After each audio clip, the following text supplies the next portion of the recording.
Hello दोस्तों, welcome to my YouTube channel. तो दोस्तों आज का टॉपिक है हमारा आईटीसी। आईटीसी क्या आप लोग जानते हैं? नहीं जानते होंगे मोस्टली। आईटीसी का मतलब ये नहीं है जो आईटीसी ग्रुप है, जो आईटीसी आप लोगों ने होटल का भी नाम सुना हो, वो आईटीसी की बात नहीं कर रहा हूँ। मैं आईटीसी की बात कर रहा हूँ जो आपने जीएसटी में सुना हुआ आईटीसी। तो इसका मतलब क्या है सर? इसका मतलब सिंपली ये है कि आईटीसी का मतलब सिंपली ये है, इनपुट टैक्स क्रेडिट। ये इसका फुल फॉर्म है, इनपुट टैक्स क्रेडिट। तो सर ये होता क्या है? मैं एग्जांपल के माध्यम से आपको क्लियर करना चाहूंगा। से फॉर एग्जांपल मैं कोई गारमेंट्स का बिजनेस कर रहा हूँ, ठीक है।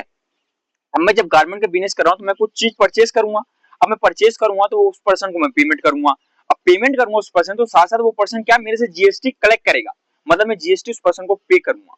तो अब जो मैंने वो जीएसटी उसको पे किया है, that is the ITC, input tax credit.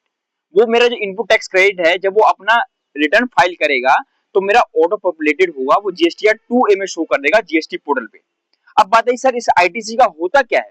इस आईटीसी का सिंपली ये होता है कि जब अब मैं अपना जो गारमेंट्स मैंने परचेज किया है, अब मैं उसको फर्दर कस्टमर को सेल करूंगा। तो जब मैं वो सेल करूंगा तो मैं फिर क्या है, कस्टमर से जीएसटी कलेक्ट करूंगा। अब कस्टमर से मैंने जीएसटी कलेक्ट किया, अब मुझे गवर्नमेंट को पे करना है वो जीएसटी। तो मैं मेरी आउटपुट टैक्स लायबिलिटी होगी जो गवर्नमेंट को पे करना है।